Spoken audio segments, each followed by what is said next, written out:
Recently India के quarterly GDP number सामने आए हैं, जिसमें इंडिया का क्वार्टर 2 का जीडीपी ग्रोथ रेट 8.2% रहा, जो कि हायर देन एक्सपेक्टेड था। लेकिन इस ग्रोथ रेट के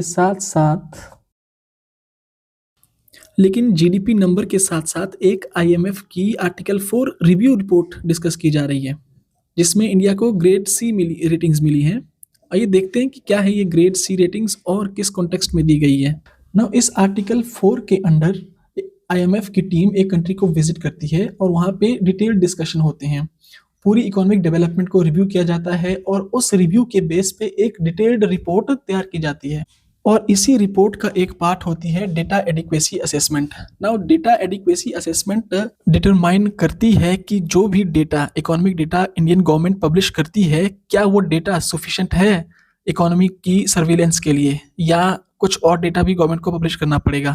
नाउ यहाँ पे किस डेटा की बात की जा रही है, जैसे कि जीडीपी का data, GDP, GVA, consumption expenditure, gross capital formation, saving और इन्वेस्टमेंट रेट होते हैं, इन्फ्लेशन से रिलेटेड या नेशनल इनकम से रिलेटेड। ये सारा डेटा जो है वो गवर्नमेंट पब्लिश करती है और इसको आईएमएफ की टीम जो है वो असेस करती है। इसी असेसमेंट के बेस पे आईएमएफ जो है वो ग्रेडिंग देता है किसी भी कंट्री के जो अकाउंट सिस्टम है उसको। ना हमको पता है कि जो जीडीपी से रिलेटेड डेटा होता है उसको नेशनल अकाउंट्स भी बोलते हैं और नेशनल अकाउंट्स स्टैटिस्टिक्स भी बोलते हैं।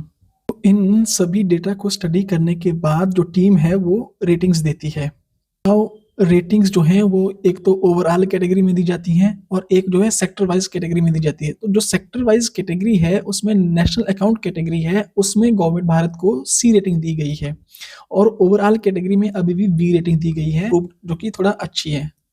तो जो रीजन दिए हैं लो ग्रेडिंग के आईएमएफ ने, उनमें से कुछ हैं जैसे कि आउटडेटेड बेस ईयर, चाहे वो जीडीपी का हो या कंज्यूमर प्राइस इंडेक्स का हो। नाउ आउटडेटेड बेस ईयर का इफेक्ट ये होता है कि जो जीडीपी ग्रोथ रेट है उसको कैप्चर करने में प्रॉब्लम आती है, हो सकता है उतनी एक्यूरेटली कैप्चर ना कर पाता हो। दूसरा है कि wholesale price index as deflator use किया जाता है। इसका मतलब ये है कि जब हम नॉमिनल जीडीपी कैलकुलेट करते हैं तो उसके लिए जो इन्फ्लेशन यूज करते हैं वो होलसेल प्राइस इंडेक्स से यूज करते हैं। तो आईएमएफ सजेस्ट कर रहा है कि हमें प्रोड्यूसर प्राइस इंडेक्स यूज करना चाहिए, जो कि मोर एक्यूरेट होगा। अदर रीजन है कि आपको पता है कि हमारे यहाँ पे जीडीपी 3 मेथड से कैलकुलेट की जाती है। एक होता है कि एक्सपेंडिचर मेथड से, एक प्रोडक्शन मेथड से और एक इनकम मेथड से। तो आईएमएफ ने ये भी बोला है कि जो एक्सपेंडिचर मेथड है उसमें कुछ डेटा, उसके डेटा में भी कुछ गैप्स हैं और जो प्रोडक्शन मेथड है उसमें जो इनफॉर्मल सेक्टर की एक्टिविटी को मेजर करना है उसमें भी थोड़ी प्रॉब्लम है, तो उसको भी गवर्नमेंट को ठीक करना चाहिए। ओवरऑल जो है वो थोड़ा स्टैटिस्टिकल इम्प्रूवमेंट, टेक्निक में इम्प्रूवमेंट की सजेशन दिए हैं आईएमएफ ने। अगर आपको बेस ईयर और इंडिसेस के बारे में डिटेल में जानना है तो प्लीज़ कमेंट करना, हम इसमें डिटेल में वीडियो बनाएंगे।